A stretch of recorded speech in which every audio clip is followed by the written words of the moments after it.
Hey, everybody, and welcome to episode number 273 of the Chris Rose Rotation, a production of John Boy Media. Oh, it's nice to catch up with another graybeard in this sport. Known him a long time. He is your manager of the Pittsburgh Pirates, Derek Shelton. Oh, man, yours is looking... You better clean that up. We got spring training right around the corner. No, I actually cleaned it up. I cut a bunch of it off about 3 weeks ago, and I walked out, and as we've been friends for a long time, my wife is from Cleveland, just like you are, and I walked into the living room, and Allie was like, no. No.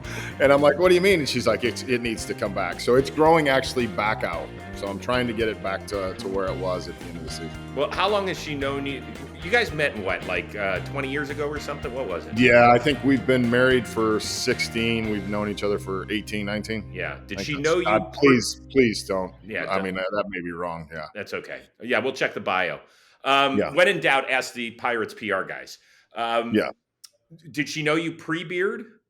Yeah, she knew me like when we first knew each other, where it was, young and no beard and no gray hair. And then, you do this for a long time, you get all those things. Yes, you do.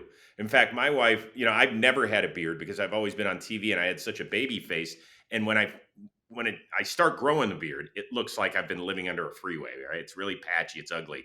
So then the pandemic hit and she was like, well, you're not going to be on TV for a while. Why don't you try it? I said, okay, I'm just going to warn you. It's not going to change my horseshit personality. So that stuff doesn't change as long as you understand that going in, right? Fair enough? And yeah, I would say that's fair. Okay, good. Well, I will tell you this. I had an umpire a couple years ago. I need to keep mine cleaner than it needs to be cleaned up. I had an umpire a couple years ago. It was like, hey, you look homeless. You need to clean that up a little bit, which was one of the greatest comments of all time. I went out to argue about something, and as I was walking back, he's like, hey, man, clean your beard up. You look a little homeless. It was great. Come on, you got to give somebody credit for that line. That's good. Yeah, he's one of my favorite guys. I'll keep him. I'll keep his name out of it, but it was tremendous. It was great. All right. Truth be told, we are taping this a few days before you have to report for spring training, I guess, and so the last few days before this, is there anxiety for a guy you're going on your 5th year, skipper, all that sort of stuff? Is it exciting? Where are you? It's exciting. I think the last couple days are now all of a sudden I'm starting to prepare for that first meeting that we're going to have as a group, not only as a staff, but the big player group. And I mean, this is a big year for us in Pittsburgh, in terms of moving forward and getting better. So the messaging is really important. So there's a lot of scattered notes all over. There's notepads with a bunch of different things on it. I like to write things down, and it's not fully formulated yet, but the guts of it is together. Tito always told me he hated doing the first meeting. Hated it. Because he's just like, oh, I'm going to let those guys just be those guys. Just let them do. Right? So do you look forward to the first meeting? Do you like it? I think for a younger group, the messaging, right off the jump is important. I think one of the things that has changed over the course of time is that first meeting used to be a very small, intimate group, and now it's grown to be a larger group. I mean, I can remember Joe Madden doing it in the middle of center field in Port Charlotte, where it was outside and it was windy and no one could hear. But I do think for a younger group, the messaging, from the jump is important. It will not be long. It will be short. And I think that's one of the reasons I'm going through it, is because I want to make sure the 3 or 4 main points that we're going to hit on in camp are, things that they're going to hear out of my voice right away. Okay. The Pirates, this isn't a big shock, are not the Dodgers. They're not the Yankees. Do you talk World Series to your guys? I think we talk about winning. That's the main thing. The main focus, and the main focus of this camp is going to be talking about winning and talking about taking the next step forward. So, I mean, I think the one thing, the beautiful thing about our sport is, and you probably know this way better than I do, the actual number, but I think in the last 25, 26 years, we haven't had a repeat champion. Mm-hmm. So it really doesn't matter. It does matter, but to some extent, it's like, hey, man, it's all hands on deck. And I think the one thing that we've seen that wins as you get later on in the season is pitching. And we have good pitching. And that's where we're going to start and stop and talk about. Yeah, let's start there. I cannot believe that Paul Skenes is 22 years old. Do you? Yeah, he's impressive. If you've been around him at all as a human being, and I don't know if you have, I I mean, he's haven't. so talented, but the way he carries himself, the way he presents himself, it's definitely special. Do you remember the first time you saw him throw a baseball in person? Yeah, in person, I remember it was in spring training last year, and I think the thing that I did not realize until you get up on him is just how big he is. I mean, he is a big man, and again, like you said, he's only 22, so he's going to continue to grow into it. But just where the arm slot is, the way the ball comes out, how easy. But the thing that really stands out is just how big he is. All right. So what about like when he's throwing the ball? Like when you stand next to him? I mean, you're a former minor league catcher, so you must appreciate it a little bit differently than most of us. Yeah, I think the biggest thing that you appreciate is the weapons. I mean, he has so many weapons. He's able to deploy them in different ways. One of the things that really stood out last year was we were in Chicago and he just decided to throw the changeup one day, and it wasn't the splinker, it wasn't the four seamer, it wasn't the breaking ball. And I looked at our pitching coach and I'm like, "What, the changeup?" And he's like, "Yeah, he's just got different weapons to attack different guys." And talking to him the next day, I'm like, "What'd you think?" He goes, "Well, I thought I'd use my changeup today because it's pretty good." Okay. Yeah, and then the confidence to be able to throw strikes is something that stands out. Well, but we saw that pretty early on. So he had the appearance against the Cubs, and they were facing him twice, I believe, in a 3-start span or whatever it was, or maybe even back-to-back starts. And he is confident without being an asshole. They they asked him, so what about the Cubs? What about the Cubs facing you twice? And he goes, well, good luck to him. Don't you love that about him? I love his confidence, and I think the way you put it, I mean, it's not an arrogance; it's a confidence. It's like, yeah, okay, I have stuff. I mean, they have to hit it, and you appreciate the fact that he's going to go after people and he's not scared, and you don't see that a lot with young players. Um, I know that as you're a manager of a guy who hasn't even been in the show for a year yet, you are going to be hesitant to throw labels and stuff. But is it possible we are looking at the best young pitcher over the last 40 or 50 years? Does he have every tool? Yeah, I think he has all the tools, and I definitely think he's in the conversation. To say it after having 15 or 16 starts or whatever he had, or 20 starts, I think it's hard to say. But I think with the tools that he has, the mindset he has, the way he works, he's definitely in that conversation with the best young pitchers that we've seen over the last 40 years. I mean, the pure stuff is as good as I've seen at this young of an age since I've been in the big leagues. That's saying something. Um, were there times last year when you took him out of games where you said to yourself, my God, the fans are going to kill me? Yeah. There were the day in Milwaukee where he had the no hitter when he got through seven. I think that. I mean, the first Chicago. I mean, I think I told him in New York when we were just there for the Rookie of the Year dinner. It was like, man, you're making this challenging. The Chicago one was not really that challenging because we knew he had like 90 pitches. It was his second start. So there was no, because we were very strict organizationally with what we were doing with him. The one in Milwaukee was like, we sent him out for the sixth and the pitch count was manageable. And then he had like a 7-pitch inning. And I'm like, geez, Louise. And when I took him out, I went over and he was tired. I mean, he was actually tired in that one. And we talked through it and I'm like, hey, you're done. And he's like, okay. But it like the rest of the game, I'm like, God, I'm gonna get abused when I go inside. And I understand it. Like, I mean, I'm a fan first and foremost. So like I understand seeing it. I think from my chair, I have to make sure that we do what's best, number one, for the player. We have to put him in the best position to succeed and to be able to finish the season. And it's why it was so important for us to have him have that last start in Yankee Stadium, where it was only 2 innings, but we need him to push to feel what the season finished like. So, yeah, I understand that, and I understand with the way pitching is in the game today. People want to see guys pitch, and I would hope that he puts me in some challenging positions, moving forward. He's 6'6, 235 pounds. Please tell me there aren't restrictions on him this year.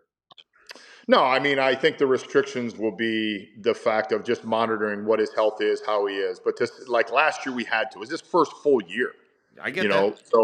so we had to build him up. And to say at times he was frustrated, I would bet he was when he was in the minor leagues, only throwing a certain amount of time. I think the biggest thing and like a way forward we've talked to him about is if you minimize the number of pitches you throw, if you stay away from 3-ball counts, if you stay away from full counts, you're going to allow yourself to go deeper in games just because it's not only the number of pitches he throws, but how he gets taxed in innings.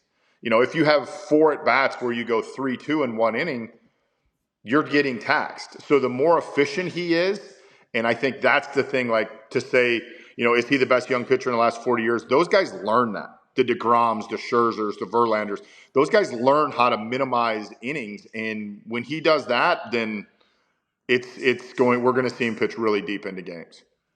You guys open the season in Miami, I believe, on March 27th. Can we pencil him in as your opening day starter? Yeah, I am not going to speculate. I'm the last person, probably because of how superstitious I am, of talking about that until we get through spring training. I do not want to say, hey, we're going to do this, this, and this, because then all of a sudden we hit a hiccup in the road with, not just Paul, but anybody. And then it's like, well, you publicly said that. Well, let's wait until we get into spring training. We know where we're at in terms of everybody, and then we work from there. Can I say it? I'm going to say you're going to say it, and a lot of people are going to say it. So let's say if I say it, am I on the right track? I would say he's going to pitch in Miami. I don't know which game yet, but yeah, he's definitely going to pitch in Miami. That's good. Have you met Livvy? Yeah, I did. I did meet Livvy. I met her once. My wife and I met her once during the season in Milwaukee. They came through and we were in the restaurant with a bunch of my coaches, and then we were just at the baseball awards dinner in New York, and was fortunate to be able to sit with her and her parents and Paul's parents, and yeah, so it was it was really nice conversation with Livvy's parents and Paul's parents. Did she teach you how to do a forward roll? No, I think you've seen the athleticism that I have, and I'm going to stay away from all gymnastics type activities. Well, hold on, you were a baller back in the day. You weren't just a minor league catcher. I read you were a quarterback, right? That was a long time ago. A long time ago. That was pre-beard. Yeah, that was way pre-beard. That was pre a lot of things. So were you a running quarterback? Did you have a rifle arm? What were you? No, I was throwing. There was no running. It was a lot of throwing. Okay, like big time throwing. Were you good? I mean, I was okay. I was a decent high school quarterback. Liked to throw the ball, and I grew up in Illinois, and we played 3 sports, and whatever the season was, you did it. So I wasn't say I was good. I wouldn't say I was bad, but I was okay.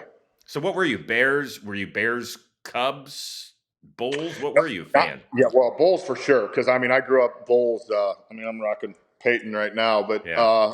But I grew up in the height of Jordan. So through high school, through college, Jordan was there. And then I would say I was a Bears fan because they won the Super Bowl when I was in high school. I went to high school actually with Ditka's youngest kid, actually high school and college with Matt Ditka, Mike's youngest. So there was so much there. And when we were growing up, the Bears and the Bulls were really good. Hawks were, went to Hawk games because there was nothing like going to a Hawk game in the old Chicago Stadium where they were doing the lights and they were doing, the sparklers and Wayne Messmer. I still get excited we go to Chicago and Wayne Messmer sings the anthem because there's nothing like Wayne Messmer singing the anthem, in Chicago. But then I grew up an Oriole fan because my dad played for the Orioles in the minor leagues in the late 60s. So I grew up an Oriole fan just because of it, and I was a huge Ripken fan. All right, so in 1983, when they won it all, you're what, 12 or 13 or whatever? Yeah. You must have been like, that's prime baseball territory for you. Yeah, it was prime. It was prime baseball territory. They won it in those years, and they were good, and they had good teams. The weirdest thing that's happened to me in my whole professional career was I replaced Eddie Murray in Cleveland, obviously. That, and it was very strange for me. It was surreal for me actually being in camp with him because. Growing up, I was mimicking his swing in the backyard wiffle ball, and then, when that happened, it was a little weird.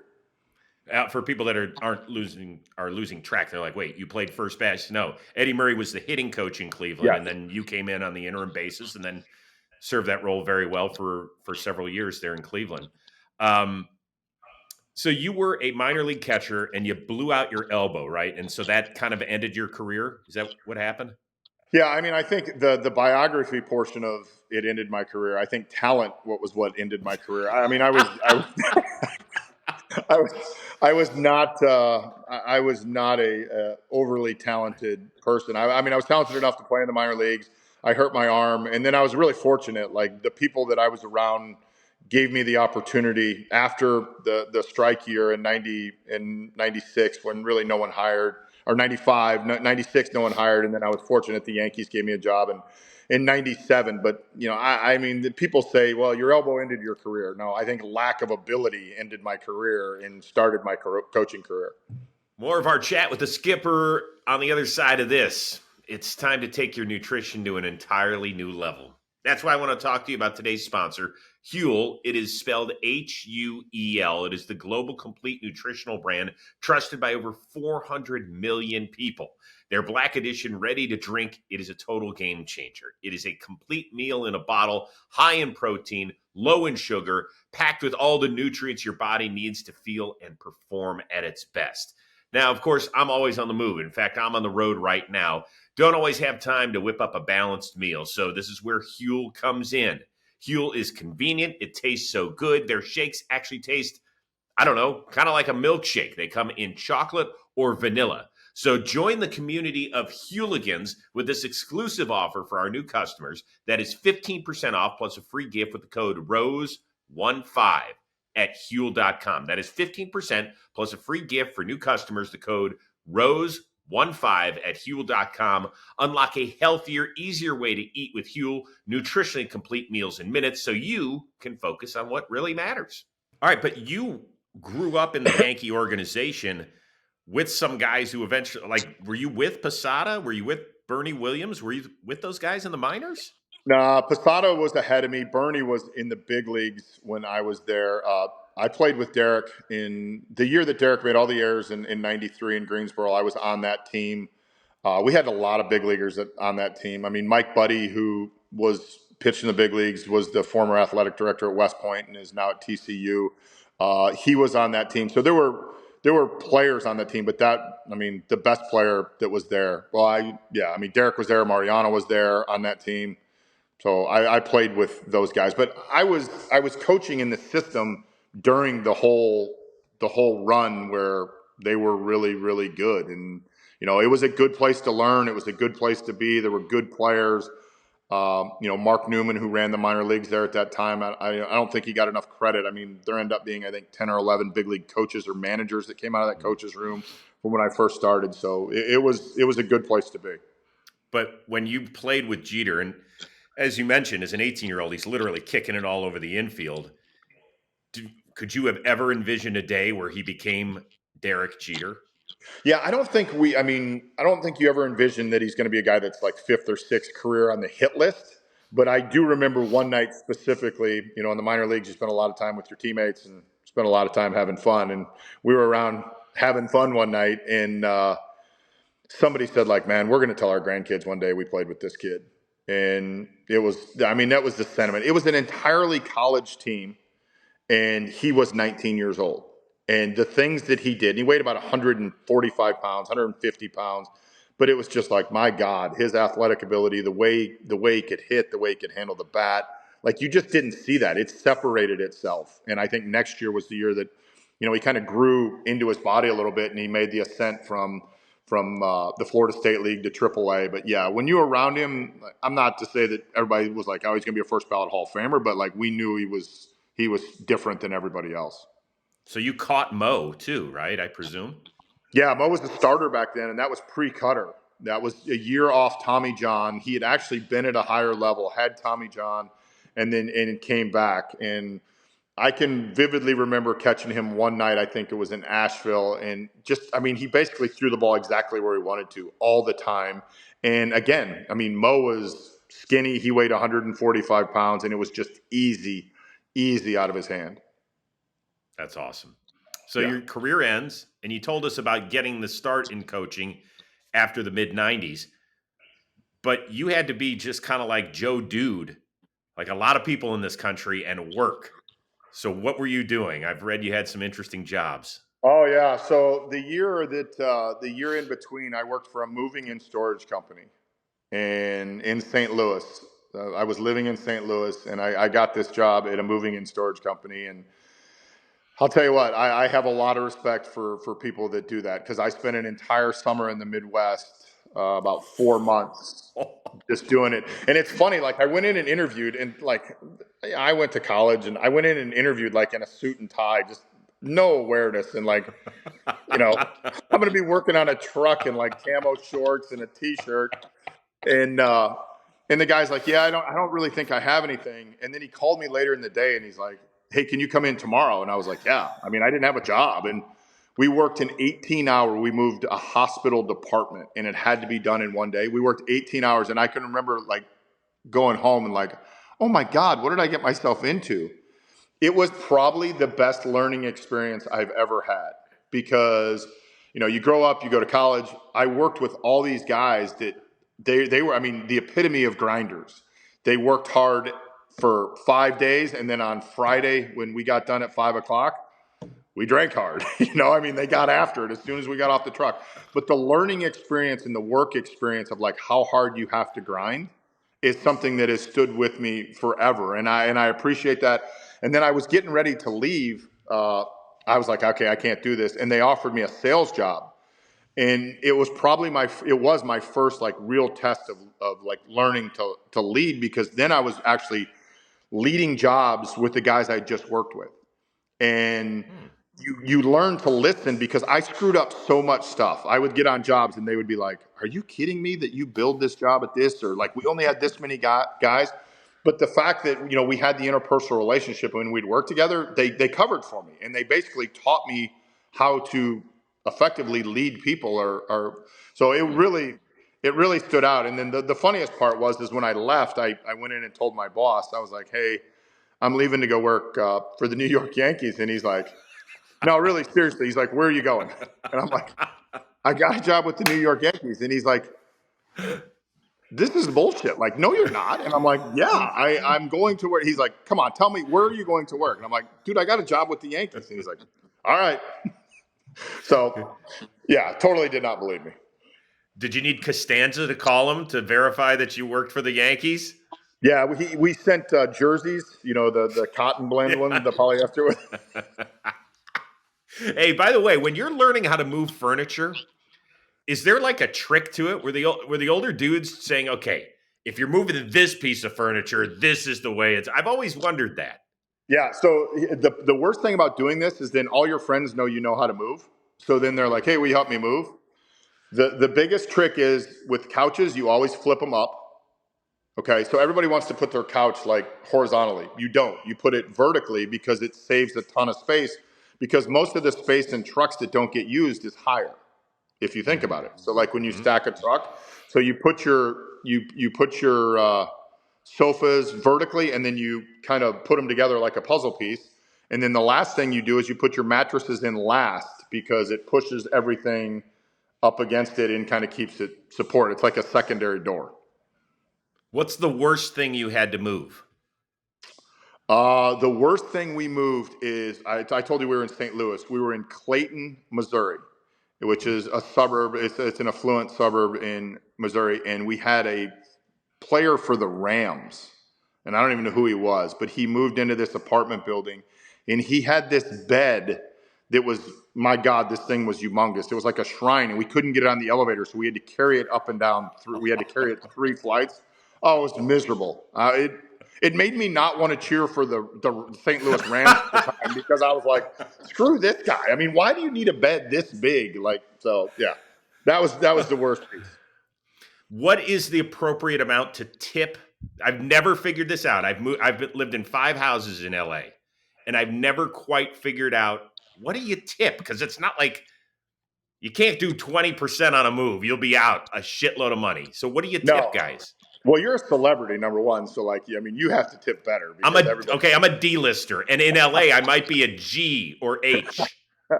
The first thing you do is you have coffee and water in the morning for them. Oh, Donuts are yes. huge. They love donuts. You buy them lunch. Like when they're going to take their lunch break, you don't bitch about them going to lunch. You actually like, hey, get the crew. And then what I've usually done the last couple of times I've moved, I've gone like $50 per guy. That's, and they appreciate it. It's like you're showing them something and you kind of go from there. I'm not here to call you cheap, but I'm just going to say I went higher. I'm going to Well, you go, live but in LA. also that's You live in true. LA. There's a huge LA tax that you're paying. Yeah, You know what you I'm going got to have to do? I'll have to ask Plouffe what he paid because he lives in the hoity-toity part of town. Plouffe does. yeah. See, and that's high dollar. I mean, this guy's got 10 years service time. Like, did you buy lunch? Of course. Okay, just want to make sure. I mean, What do you think? What do you think's the matter with me? Did I buy I don't lunch? know. I mean, I don't know. Some people don't. Like when you tell them that, they're like, "Wait, really?" Yeah, that's. So, but I mean, you live in LA, and you probably got a big ass house. I mean, it's fine. So I mean, you were on Fox Sports for like ever. I mean, right? It was still cable. It was still cable. Come on now. I want to bring this up because I do want to ask you a few baseball things here before we go. Your pitching's awesome. Your starting pitching's great. Really, Right. really good. And we were begging you on the other podcast I do with Trevor called Baseball Today. We're like, if the Pirates can just add like a bat or two here. And I'm not asking you to say shitty stuff about your management. That's not fair. I'm not going to put you in a bad situation. But isn't there a little bit of you that says we're in a really winnable division? Okay? We got other teams that aren't that much better than us. That if we just add a little bit offensively, we could be a real problem. Yeah, I think the biggest thing for us is not as much that as we just need to make sure the guys we have continue to take the next step. I mean, we have Brian Reynolds who was fifth in the National League in hits last year. Like we need Oneil Cruz to take that next step forward. Mm-hmm. Those are the big things. We need our younger players to continue to take step forwards. We get Indy Rodriguez back this year. We need to keep Brian Hayes healthy. So I think the biggest component to it is not worrying about anything we do externally. It's focusing internally on our players and how we're going to make sure that they get to the best of their abilities. But it's a thin margin of error. Like if guys get hurt or if they don't deliver with a team, it's the same thing with the team I root for. Like if everything goes great, they're going to be in it.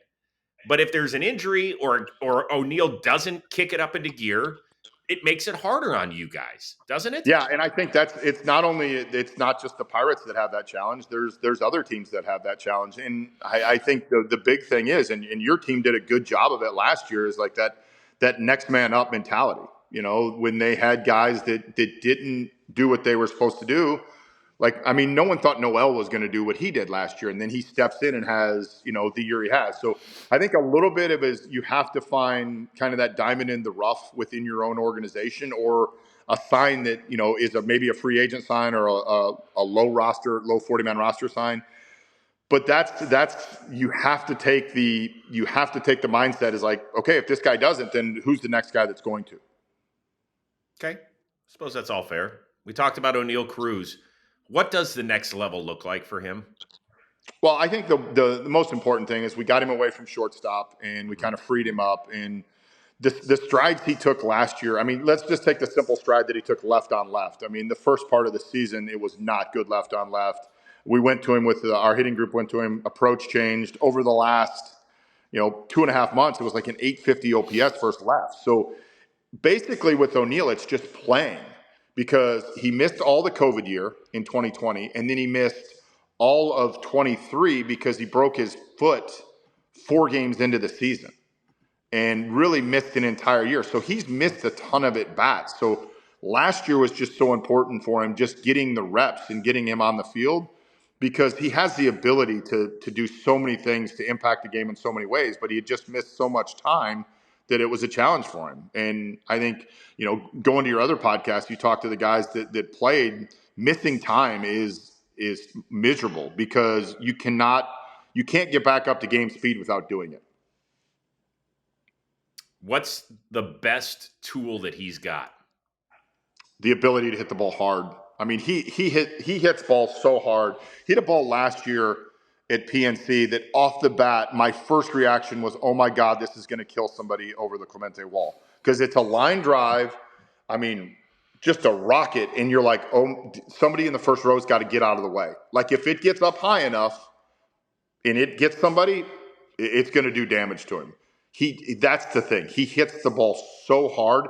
He hit a ball last year at PNC into left center. And I mean, you've been there. It's got that kind of nook, that cutout. And it was one of those balls that like you hit and you're like, oh, that's got to get over the left fielder's head. And it hit the top of the wall. It looked like a right-handed pull hitter hit it. So it's just, more contact is important for him and getting the ball elevated, because once he hits it so hard, once it gets elevated, it's going to go. So basically you're telling me when you're in the third base dugout, when he's up, you better make sure that no body parts are dangling out there. Yeah, 100%. And I mean, I feel sorry for Tarek Brock, our first base coach, because I mean, that 90 feet that he's standing away, like you can get, it's like, Judge right-handed, same thing. Like you got to make sure that you're reacting quickly. Yeah. Get out the way. Yeah. With Jones, we talk about Skenes a lot, but I think that he has kind of taken a back seat, and I don't know if that's fair because his talent seems to be off the charts. At a high-end level, what does he look like moving forward for maybe fans that haven't watched him pitch but maybe one or two times? Yeah, I mean, ton of energy. The stuff is really good. The slider's good. The fastball's good. I mean, he's not a big guy. 5'9", 5'10", comes right at you. I think the thing that I like about Jared the most is he's got that like bulldog mentality. I mean, everything is going to be hard coming at you. He's not scared. And he does he's gotten, overshadowed a little bit. I mean, for the first part of the year last year, I mean, he was one of the best young pitchers, best rookies in the game until he had the lat injury. But it's a good core group. I mean, we got Bubba Chandler coming. We got Thomas Harrington coming. We have pitching that's coming. And then, the thing that is really helpful to us, too, is we have Mitch Keller, who is so solid, that takes the ball, who makes every start. I mean, he went through a stretch over the last 2 years where I think it was like 55 games of 5 or more innings. So when you have that stability at the top of your rotation, it's very helpful for those young guys. Here at John Boy Media, Jimmy O'Brien, our co-founder, nicknamed John Boy, put us on the map. And one of the great things he has done for this sport is the lip reading. I don't know how much of it you get to. What are you laughing at? What are you laughing at? I'm just curious where this is going. You're going to laugh. Okay. Because I have talked to a bunch of managers who actually love it that they have been a part of his show. So you were a part of a pretty good one. I believe it was last July. So let's have a little refresher course on what happened. Here we go. And the manager, Shelty, he doesn't like it. John, that's a ball low. That's low. That's terrible. All right, you can step back in. Just because you it up doesn't mean you can Mets. God damn it, wake the up. Let's go. That's bullshit. You're gone. Oh, bullshit. That's terrible. That is absolutely terrible. What? That pitch not even close. Bullshit. You missed 2 in this at bat. That's terrible. Okay. All right. That's twice that you up. How did he do? I would say that's spot on. No. I will tell you, my beard looks way better in that video than it does now. Yeah, I will tell you, I really enjoy them. I don't enjoy mine as much because they're me. And, the one thing that you need to tell him is he's killing us now that he's doing this, because we're going to get, everybody sees him. So it's easier to find us on what we're saying. So, no. No. I do enjoy them. I will tell you, I had one in Tampa a couple years ago, and it's probably the best one I've had. And there's 2 parts to this story that are funny. Is number one, it's in Tampa, which of course I live. So it's early in the season. My wife's got like 45 people at the game. And I get ejected in the third inning. And I get ejected, and my middle daughter, who just turned 21, is in the line at the concession stand, and she's ordering something, and the TV's over, and she legitimately sees it, and she's like, "Oh shit!" And the lady's like, "Oh, honey, do you not have enough money for the food?" You know, and she's like, "No." She's like, "That's my dad." She's like, "That's my dad." And she's like, "Oh, okay." You know, she's like, "I didn't know if you didn't have your wallet or whatever." So my wife's pissed because, we got all these people at the game.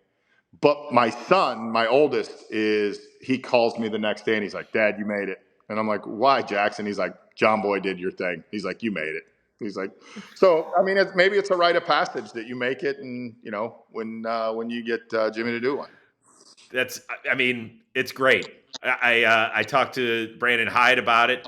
He had like a 12 or 13-year-old son who was like, "Dad, I'm telling you, all the kids in school love me now because you just got blasted by John Boy Media and they nailed it."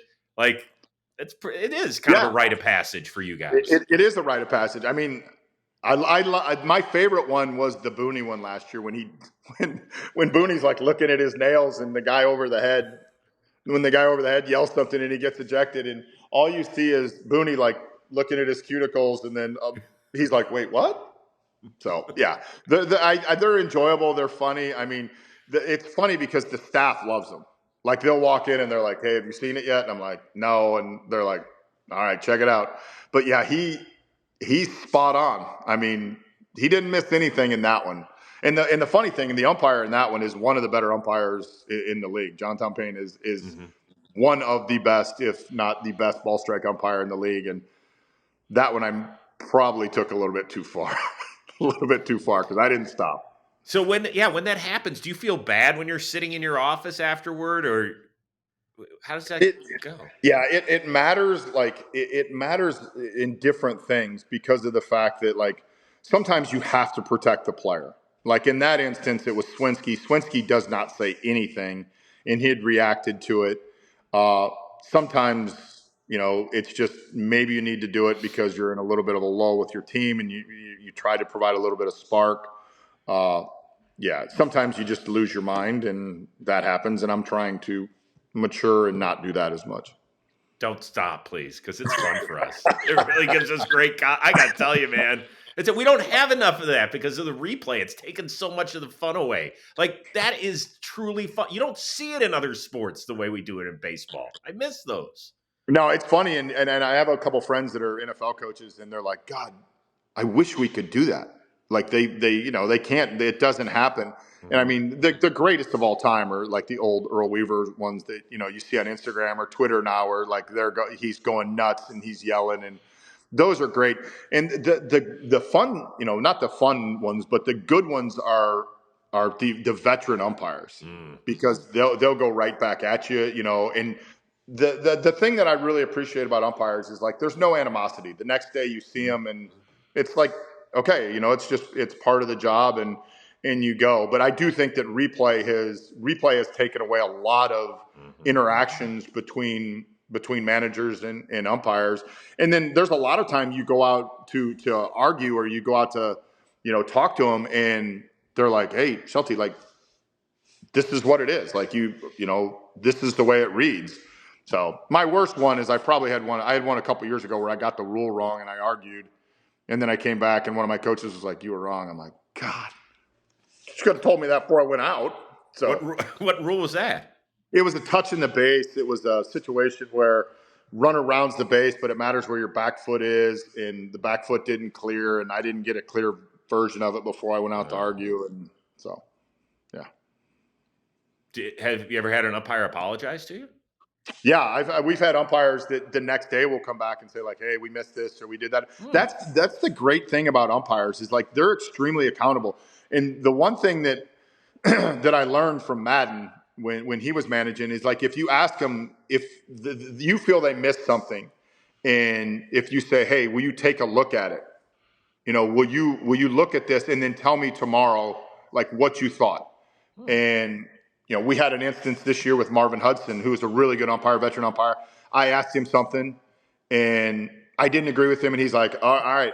And I said, will you look at it and tell me tomorrow? And he came out before we did the lineup exchange, walked over to me. He's like, I looked at it. I still feel the same way about it.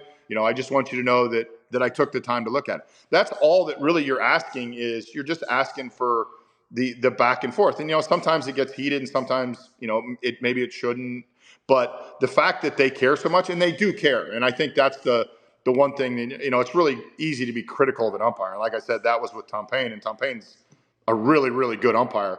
But the fact that umpires care is perfect. And honestly, they want to keep managers in the game. They probably give us a little bit more rope than we should. Maybe not with coaches, which I understand. They want it to come from managers, but I think they do a really good job of. I mean, you saw there, he let me go a little bit farther than probably, and then ejected me when he should have. So it happens. I would have thrown your ass out quick. Just saying.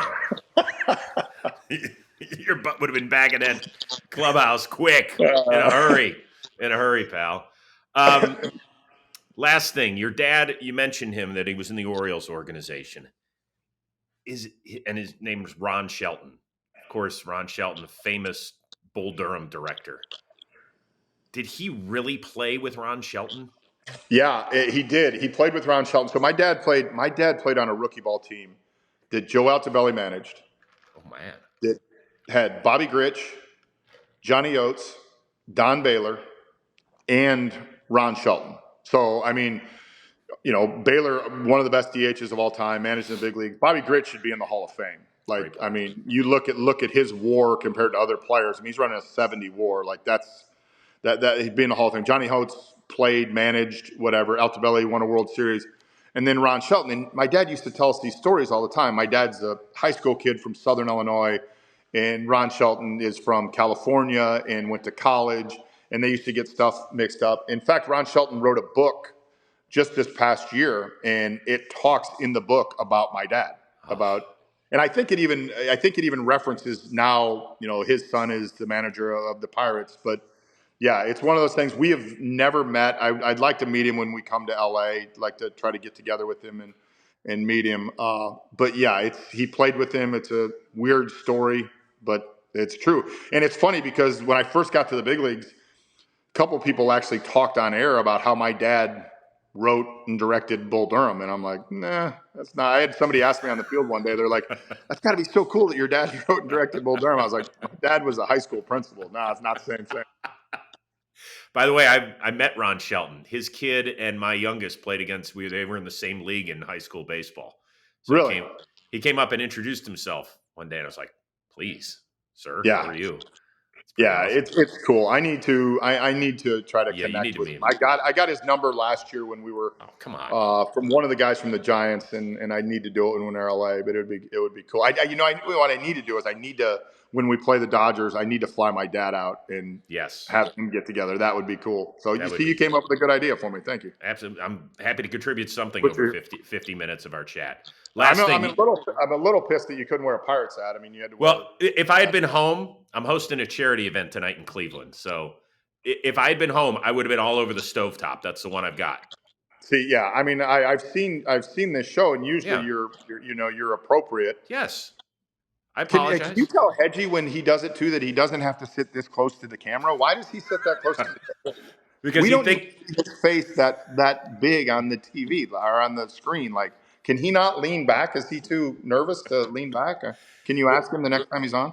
Well, he's so quiet. He's worried that the microphone won't pick up his voice. Anytime he's on TV, when he's doing some post-game press conference, when he thinks he's got great flow going he should not wear cutoff shirts, just like I should never wear a cutoff shirt. I love to take a photo and send it to him. He's one of my favorite guys. He's incredible. Last thing, and now I'll let you go. You mentioned that your dad, he was a principal in high school, right? And wasn't your mom an educator too? Yeah, my mom was she taught special education at the same school, the high school I went to. That's awesome. So they were on you, weren't they? Yeah, my dad was actually the dean of students, so he was in charge of discipline when I was in high school. Yeah, it was great. So and he was also my high school baseball coach. So high school baseball coach, he coached basketball, but he was there. So like if my friends ever messed up, they were going to see my pops for that. So that led to some interesting. And the funny thing is now is he's like the softest human being. If you ever meet my dad, he is legitimately the exact opposite of me. He is the nicest human being alive. He knows all the ushers at PNC. He knows, like, he'll spend every day at spring training. He knows everybody in spring training. Just unbelievable, wonderful human being. When I was in high school, he was strict, very disciplinarian. And my friends see him now, they're like, dude, what happened to your dad? Like, he's so soft. I love it. It's what happens in the old age. Start getting a little emotional, tear it up. Yep. It happens. It happens. I can't tell this. I mean, this flew by. This was a blast. I always love catching up with you. I'll see you at some point during the season somewhere, whether it's in Los Angeles or elsewhere. I wish you the best of luck. And don't forget, Thursday, March 27th, down in Miami. If you need a pointer or two on who to start on the mound, I'm here for you. All right. I may shoot you a text and talk you through it. This was fun, dude. I hope you had a blast. All right. Great seeing you, man. Thank you for having me on. Absolutely. For our awesome producer, Alex Graap, and the leader of the Pittsburgh Pirates, Derek Shelton. I am Chris Rose. We'll see you next time here on the Chris Rose Rotation, a production of John Boy Media.